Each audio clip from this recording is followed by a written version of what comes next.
tahun 90 itu mau dibedol desa Sumber Kelampok ini. Kami hampir digusur. Kami mengadu ke Jakarta pada waktu itu. Saya berjuang untuk mendapatkan status hak tanah yang kami tempati maupun yang sebagai lahan pertanian. Itu dari 1990 kami sudah mulai berjuang. Dan pahit manisnya, lebih banyak pahitnya berjuang. Kami sudah bertahun-tahun ingin memiliki sertifikat supaya kami tidak was-was kapan kami digusur.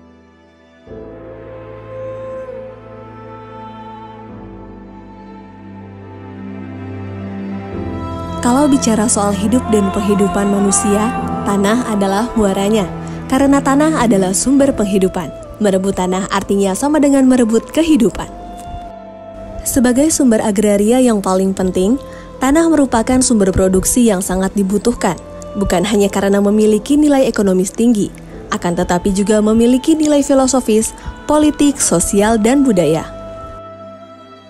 Tak heran jika tanah menjadi harta istimewa yang tidak henti-hentinya memicu berbagai masalah sosial yang kompleks dan rumit.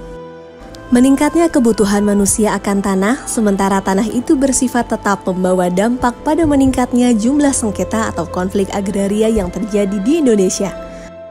Salah satunya yang terjadi di Desa Sumber Kelampok, Kabupaten Buleleng, Provinsi Bali. Singkat ceritanya, 1967 Desa Sumber Kelampok ini menjadi desa definitif. Dan pada saat itu pemilihan perbekal yang pertama itu namanya Bapak Almarhum Wiro Suntono yang terpilih.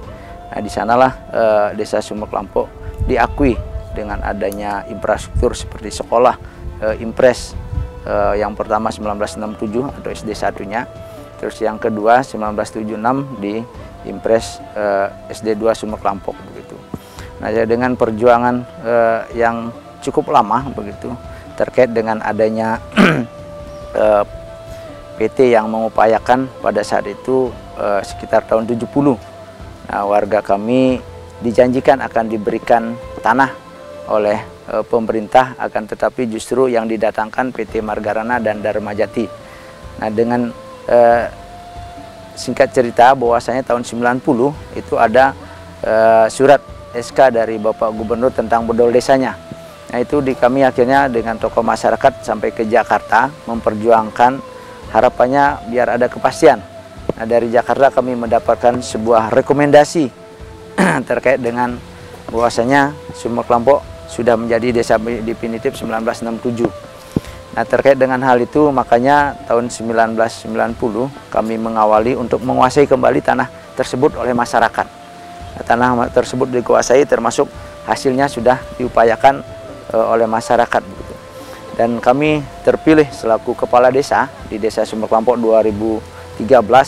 Nah, kembali kami memperjuangkan dengan para tokoh sampai ke Jakarta pula. Dan akhirnya tahun 2019 kemarin kita sampai ada kesepakatan bersama dengan pemerintah Provinsi Bali. Akhirnya sekarang sudah menerima sertifikat hak milik tepatnya tahun 2021. Dan tahun ini pemerintah juga sudah melakukan kegiatan tentang program akses reforma agrarianya tentang pemberdayaan di desa kami. Nah, ini sudah berjalan cukup baik. Setelah 61 tahun hidup dalam ketidakpastian, akhirnya masyarakat Desa Sumber Kelampok menerima sertifikat tanah hasil redistribusi dari program reforma agraria. Konflik agraria yang terjadi di Desa Sumber Kelampok pun akhirnya tuntas. Pemerintah telah menyerahkan 1.613 sertifikat hasil redistribusi tanah kepada masyarakat Desa Sumber Kelampok. Peran reforma agraria yang saat ini sedang gencar dilakukan oleh pemerintah nyatanya bukan hanya sekedar bagi-bagi tanah saja, tapi lebih dari itu. Di dalamnya ada pemberian kepastian hukum hak atas tanah yang dimiliki oleh masyarakat serta program pemberdayaan masyarakat, seperti pemberian akses permodalan, pasar, dan keterampilan yang melibatkan lintas sektor. Hal inilah yang menjadikan penguasaan dan penggunaan tanah yang dimiliki masyarakat menjadi produktif dan berkeadilan untuk peningkatan kesejahteraan.